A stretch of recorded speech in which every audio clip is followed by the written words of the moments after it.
My goal is to point people to their own inner wisdom, because I can spout my own wisdom all day long, and maybe it's great, but until people discover it for themselves, they're just going to be fighting themselves.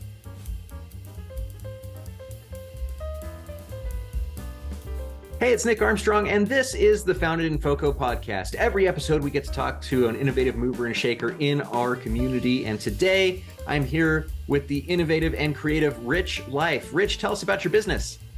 Hi, Nick. Thank you so much for having me on. My business is Rich Life Realization. I actually changed my name this last year to Rich Life.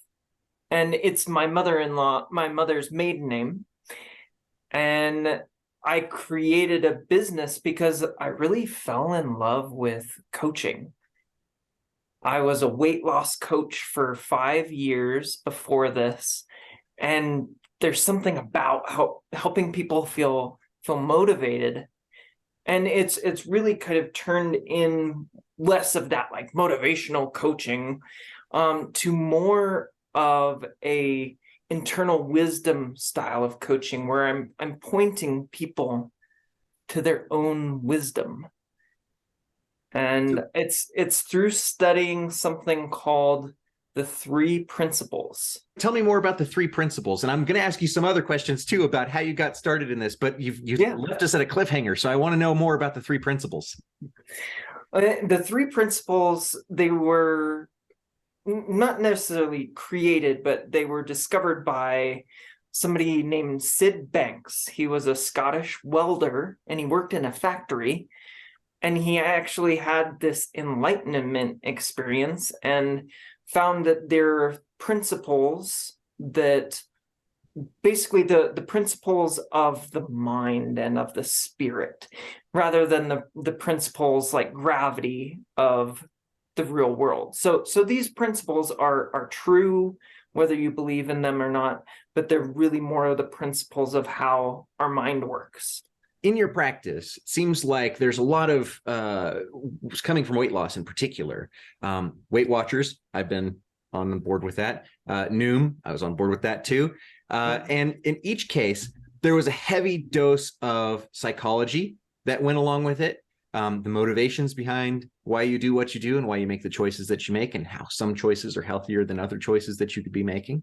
Is that your experience as well? And when you're doing this, that you said you shifted from weight loss coaching over to more intrinsic personal coaching, yes, based on the 3 principles. So did you find that the majority of what people wanted to do, the changes that they needed to make in their lives, stem from more of that psychology side of things?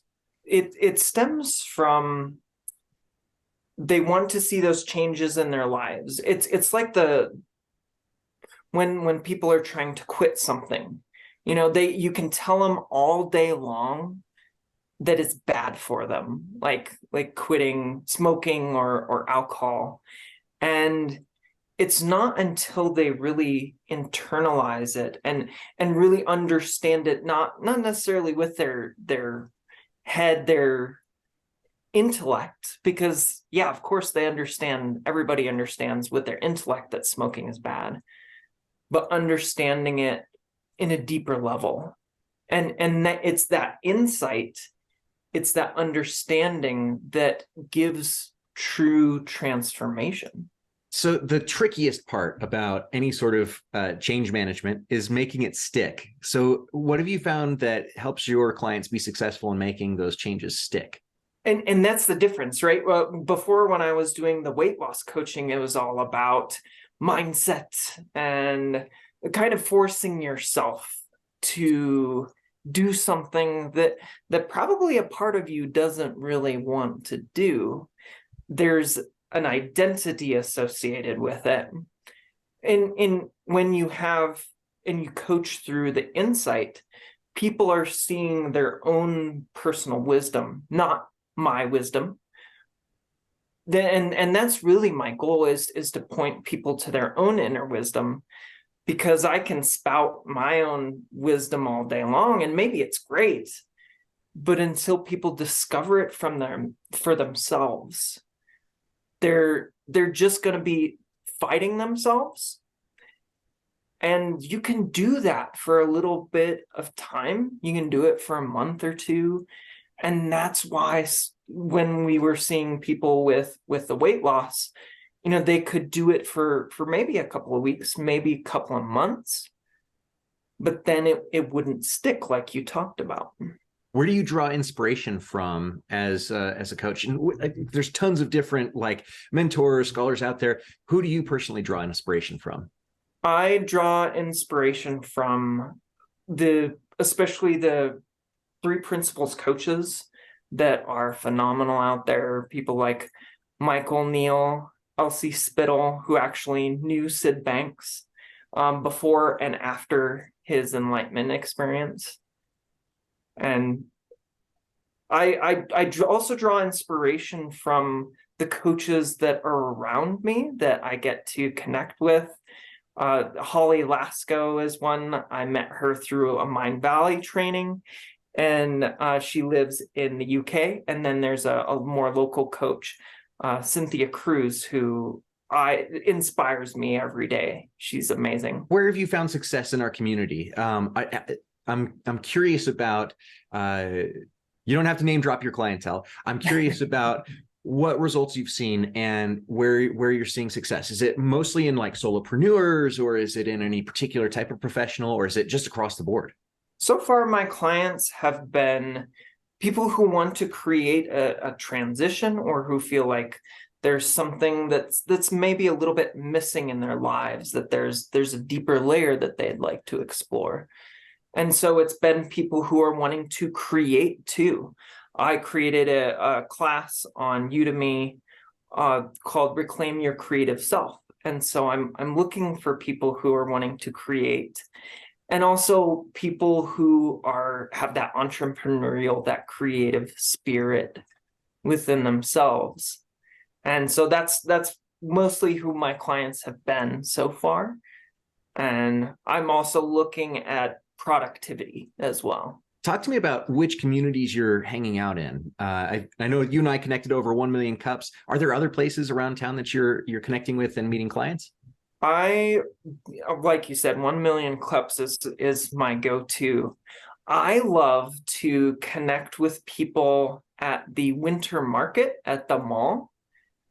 I go every single Saturday that it's open, and it's so much fun to talk with all of the entrepreneurs there, the local businesses. You're supporting somebody's dream, and rather than some faceless corporation, which was somebody's dream originally, but and it's just a fun.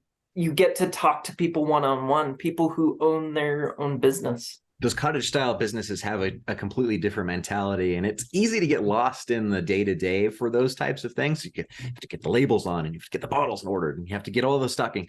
So how would you help? What would be one thing that you would say to a small business owner, entrepreneur, cottage business owner that they could use right now to either help boost their creativity or to reclaim that soulful presence as you were talking about? I like that. Reclaim the soulful presence. Feel free to use that. Yeah, I'm going to feel that. Thank you. So I would recommend